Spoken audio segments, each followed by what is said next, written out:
ሰላም ጤና ይስጥልን ክቡራትና ክቡራን የዩቲዩብ ቤተሰቦች አልፎ ዛራት የሰዓቱን ሁለት ዝርዝር ዜናዎች ይዤላችሁ ቀርብ ያለው እስከ መጨረሻው እንድታደምጡት ግብዣይ ነው። ክቡራን አድማጮች በመጀመሪያ ማስደምጣችሁ ጉዳይ ፑንትላንድ የአይኤስ ተዋጊ የሆኑ 23 ኢትዮጵያውያንን መያዟን አስታወቀች። የሶማሊያ ግዛት የሆነችው ከፊል ራስ ገዟ ፑንትላንድ በቁጥጥር ስር ካዋለቻቸው 53 የአይኤስ ተዋጊዎች መካከል ግማሽ ገደማው ኢትዮጵያውያን መሆናቸውን አስታወቀች። ይህንን ጉዳይ በዝርዝር እናየዋለን።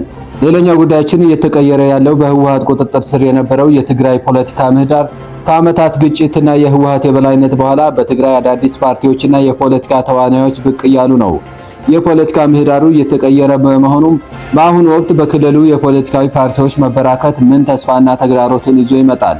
ወደ 15 እንደደረሱ የሚነገረው ፖለቲካ ፓርቲዎች ለህዝቡ ምን አይነት ርዕዮተ ዓለምና ሐሳብ ይዘውለት መጡ የሚለውን በዝርዝር እንመለከተዋለን።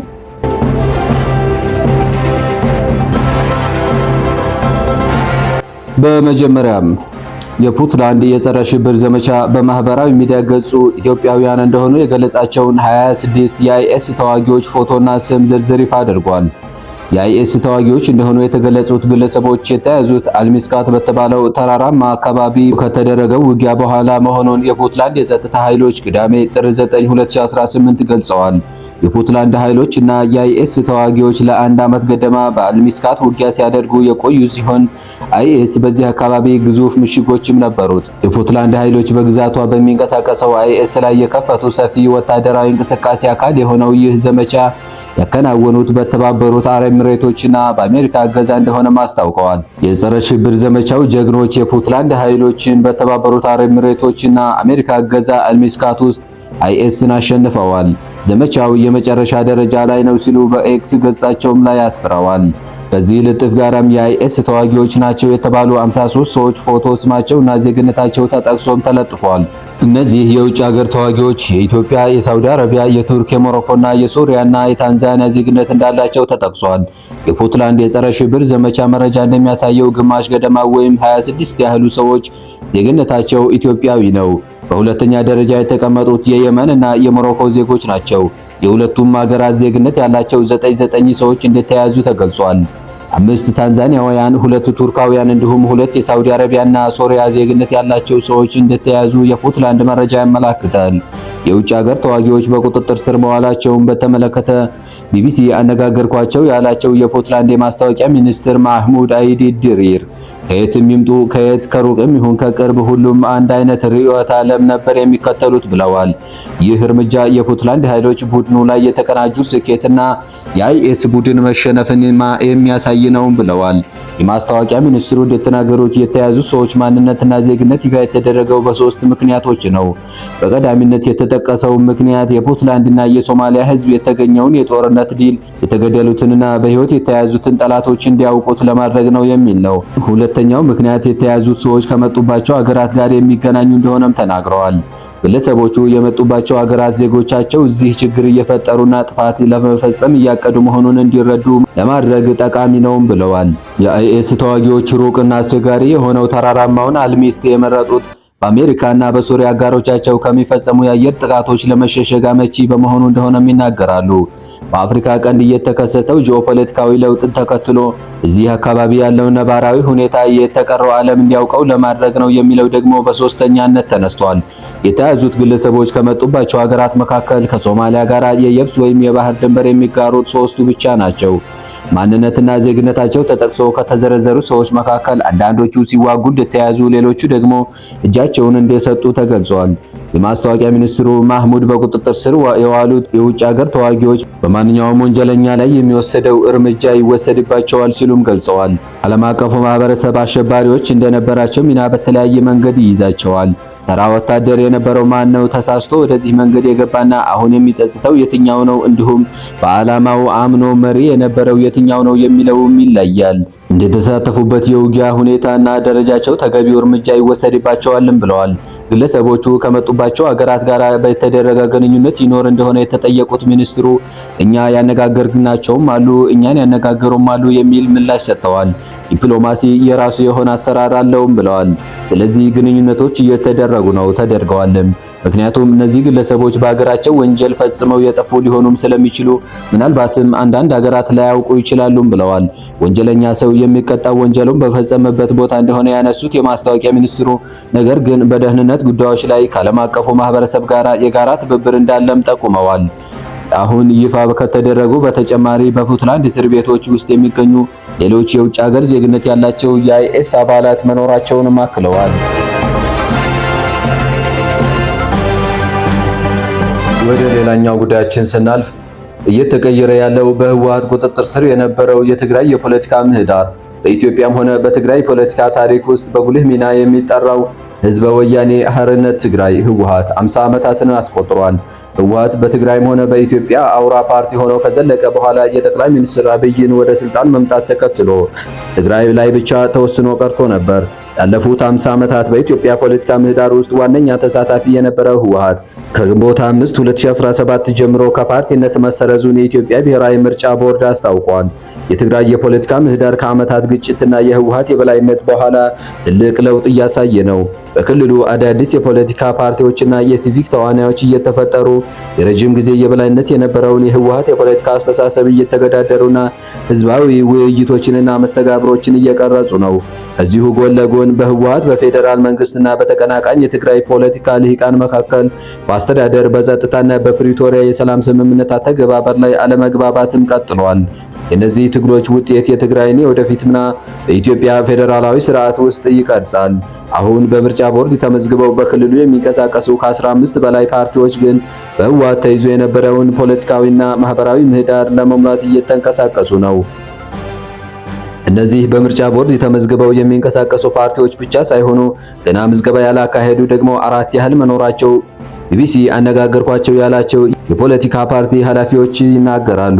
በክልሉ የሚንቀሳቀሱ ፓርቲዎች ቁጥር እየበዛ የመጣበትን ምክንያት የጠየቃቸው የባይቶኒያ ምክትል ሊቀመንበር አቶ ዩሴፍ በርሃ የትግራይ ህዝብ ራሱን በራሱ አስተዳድሮ እንደማያውቅና ከአንድ አካባቢ በተውጣጡ ሰዎች ይጨቆን ነበርም ይላሉ። አክለውም በተለይ ከ2 ዓመቱ ጦርነት በኋላ በተለያዩ የክልሉ አካባቢዎች ራስን በራስ የማስተዳደር ጥያቄ መነሳትም ጀምሯል ይላሉ። ይህ ደግሞ በየአካባቢው ፓርቲዎች እንዲወለዱ እያደረገ ነው ሲሉም ያስረዳሉ። የውድብ ወለዶ ትግራይ ፓርቲ ምክትል ፕሬዝዳንት አቶ ሰለሞን ትጎ በበኩላቸው ከጦርነቱ በፊትም ሆነ በኋላ የሚቋቋመው የፖለቲካ ፓርቲዎች መኖራቸውን በማስታወስ በተለይም የጊዜያዊ አስተዳደሩ ክልሉን መምራት ከጀመረ ወዲህ የተፈጠረውን ቀውስ ተከትሎ በትግራይ ብዙ አስተሳሰቦች እንዲመጡ መንገድ ከፍቷልም ይላሉ። አቶ ሰለሞን በትግራይ የተለያየ አቋም የሚያራምዱ ኃይሎች እየመጡ መሆናቸውንና ይህንንም ህወሓት እንዲሁም ህዝቡ የተረዳ መሆኑን ይጠቅሳሉ። ብዙ ፓርቲዎች የተለያዩ ፕሮግራሞችንና የተለያዩ አስተሳሰቦችን ይዘው መጥተዋል። ይህ ደግሞ ለትግራይ ፖለቲካ አዲስ ምዕራፍና አዲስ የዲሞክራሲ ልምምድ መሆኑን እናምናለን። የሰመት ምክትል ፕሬዝዳንት አቶ ሀፍቱ ኪሮስ ከዚህ ቀደም ትግራይ ውስጥ የተለያየ አስተሳሰብ ይዞ መንቀሳቀስ ከማህበራዊ መስተጋብርም መገለል ያደርስ ነበር በማለት ህወሓት የክልሉ አውራ ፓርቲ በነበረበት ወቅት የተለያዩ አስተሳሰቦችን በድፍረት ማራመድ አስቸጋሪ እንደነበርም ይጠቅሳሉ። ላለፉት 50 ዓመታት በትግራይ ውስጥ የተወጠረ ፖለቲካ የነበረ መሆኑን ለማስታወስ አሁን ካለበት ደረጃ ላይ አልደረሰም ነበር ይላሉ። አሁን ላይ ላለው ተጨባጭ ሁኔታ የትግራይ ህዝብ ቀጣይ ዕጣ ፈንታውን ለመወሰን በራስ ኃይል መጨቆንና ወደ ኋላ እንዲቀር መደረግ የተለያዩ የፖለቲካ አስተሳሰቦችና አደረጃጀቶች እንዲፈጠሩ ማድረጋቸውንም ያብራራሉ።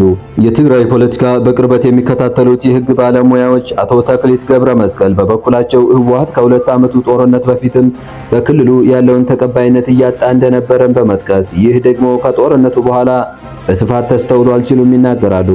በዚህም የተነሳ የተለያየ አስተሳሰብ ያላቸው የፖለቲካ ፓርቲዎች በትግራይ ክልል እየተመሰረቱ ነው ያሉት።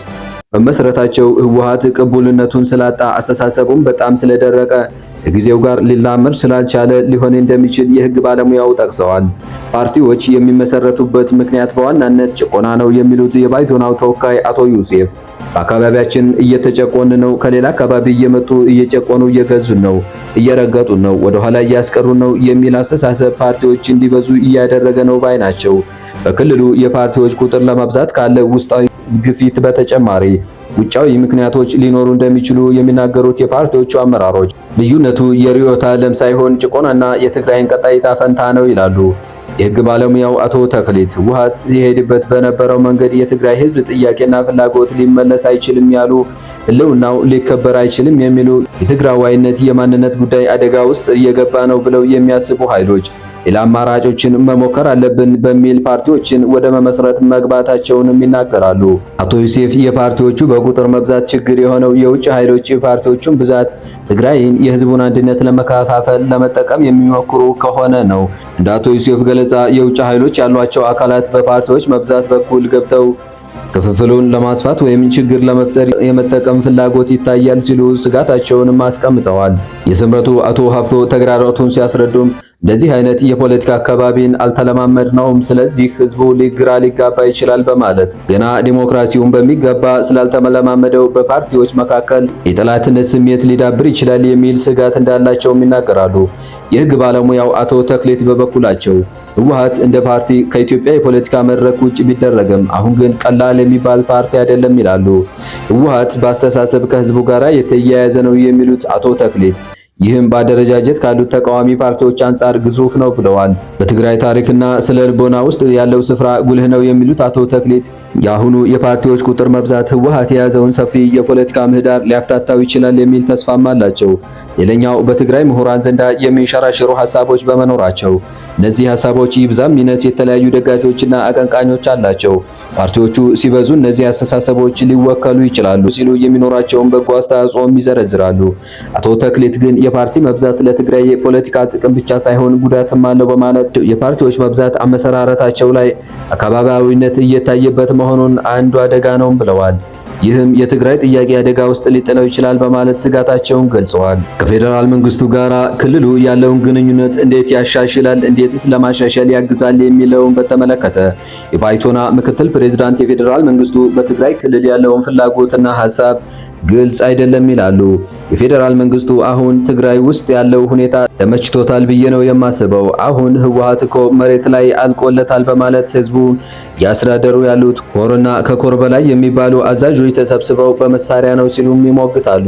ህወሓት የህዝብ ድጋፍ የለውም፣ የፖለቲካ ፓርቲዎችም ድጋፍ የለውም፣ ህጋዊነት የለውም የሚሉት አቶ ዮሴፍ የፌደራል መንግስት እየመላለሰ ስልጣን ይሰጠዋል ሲሉ ይህም ግራ እንደሚያጋባቸው ይናገራሉ።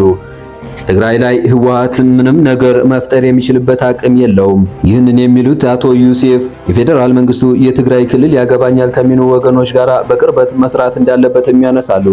አቶ ሀፍቱ በበኩላቸው የፖለቲካ ፓርቲዎቹ ከፌደራል መንግስቱ ጋር የሚኖሩ ፍጥጫዎችን በማስቀረት ረገድ አስተዋጽኦ ይኖራቸዋል ባይ ናቸው።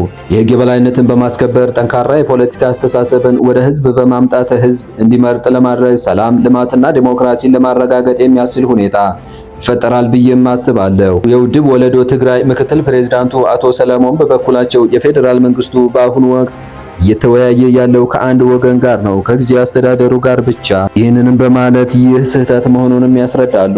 እኛ የምናምነው የትግራይ ጉዳይ ያገባኛል ከሚሉ ኃይሎች ጋር በሙሉ የሲቪክ ማህበረሰብ ከፖለቲካ ፓርቲዎችና ከሃይማኖት ተቋማት ጋር መወያየት አለበት ብለን ነው የምናምነው በማለት በትግራይ ያለው ውጥረት ለመፍታት ከነዚህ አካላት ጋር በቅርበት መስራት እንደሚያስፈልግም ይናገራሉ። አቶ ተክሊት ደግሞ ከፌደራል መንግስቱ ጋር ያለውን ሁኔታ ለማለዘብ በሁለቱ ወገን የሚኖር ቅን ልቦና ያስፈልጋል። በተለይም ደግሞ ከፌደራል መንግስቱ የበለጠ የሚጠበቅ ነው ይላሉ። አሁን ያለው የትግራይ ፖለቲካ በተለያዩ አስተሳሰቦች በመከፋፈል ህወሓትን ቅርቃር ውስጥ ለማስገባት የሚጠቀምበት ከሆነ ግን የበለጠ አስቸጋሪ ሁኔታ ይፈጠራል ሲሉ ያላቸውን ስጋት ተናግረዋል። ህወሓት ቅርቃር ውስጥ ሲገባ በክልሉ ለሚንቀሳቀሱ ፓርቲዎችም ሆነ ከፌደራል መንግስቱ ጋር በሚኖረው የክልሉ ግንኙነት ውስጥ ችግር መፍጠሩ አይቀርም የሚል ስጋት አቶ ተክሊል አላቸው። ፌደራል መንግስቱ የፓርቲዎቹን ጉዳይ በቅን ልቦና የማይመለከተው ከሆነ ህወሓት ለፕሮፓጋንዳውና ራሱን ለመከላከል ሊጠቀምበት ይችላል በማለት ከህወሓት ጋር በመነጋገር መፍትሄ ማምጣት ወሳኝ ነጥብ ነው ይላሉ።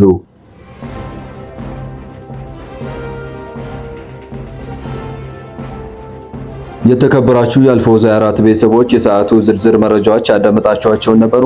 በሌላ አዳዲስ መረጃዎች እስከምንገናኝ በያላችሁበት የዓለም ክፍል ሰላማችሁ ይብዛ።